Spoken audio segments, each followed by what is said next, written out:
now to Peter Kyle. He's Shadow Secretary of State for Northern Ireland. A very good morning to you, Mr Kyle.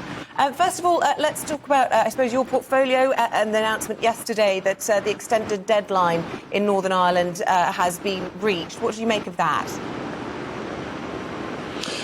Well, I mean, it's inevitable because there's been no settlement. Nobody in Northern Ireland wants an election. It's a bit unfortunate because the Secretary of State just 10 days ago announced that we would have elections, and suddenly there's been an about-face. And as you know, instability and indecision and chaos in Northern Ireland is the absolute worst thing you want, because a political vacuum is always filled by things that take us backwards, not forwards. But the real question is, what are we going to do in the next period? What is government going to do now it's bought more time in the next period that they didn't do in the last period? We need to make sure that extra time is used wisely.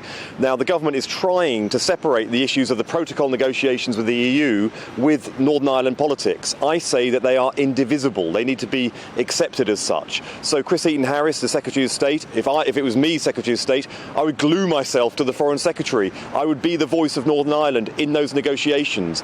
I would be constantly feeding back to all political parties and party leaders in Northern Ireland the state of affairs, and then make sure that all party leaders are being spoken to together.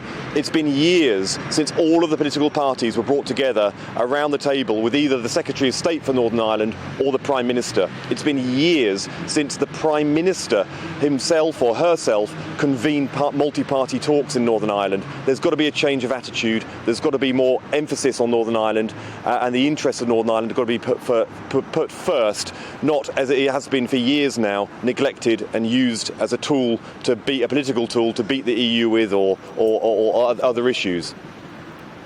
Can I ask you about the nurses' strike, Peter Kyle? You're obviously nobody wants to see the nurses go on strike. They're seeking a 17% pay rise. Would a Labour government pay that? That would be for negotiation, and we would negotiate in good faith. And I'll tell you what also, though, Andrew, we wouldn't wait till they've balloted for action before we'd start engaging with them. The Royal College had started to send out the signals that they were moving in this direction way back, actually the beginning of summer and earlier. That is the point at which this crisis could have been headed off. It is right that the government facilitates these kind of conversations and makes sure that we do so in a timely manner. You can see in other areas of public services there are some areas which have been settled now by functional relationships and dialogue with unions. It's just a shame that this government seems to exacerbate the problem.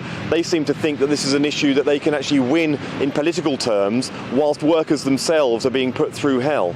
Well, in fairness, the Health Secretary has said that they entirely accept the recommendations of the independent pay review body when it comes to this. They also gave nurses a 3% pay rise last year, opposed to any other public sector workers. I just wonder whether you think that asking for inflation RPI plus 5%, 17% at this time when we know there's this huge black hole to fill is actually defeating their own argument.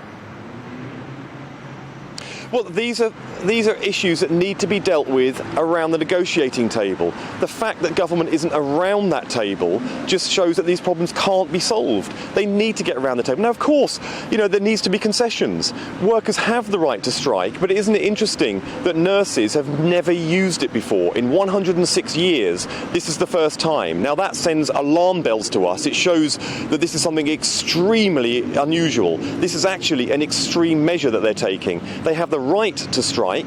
They have now balloted for action, but they've not yet set a date for it. So there is now a window of opportunity. I expect the government to get round the table. Now, workers have been put through an extraordinarily difficult, nurses have been put through an extraordinarily difficult period. What they did through COVID was unbelievable.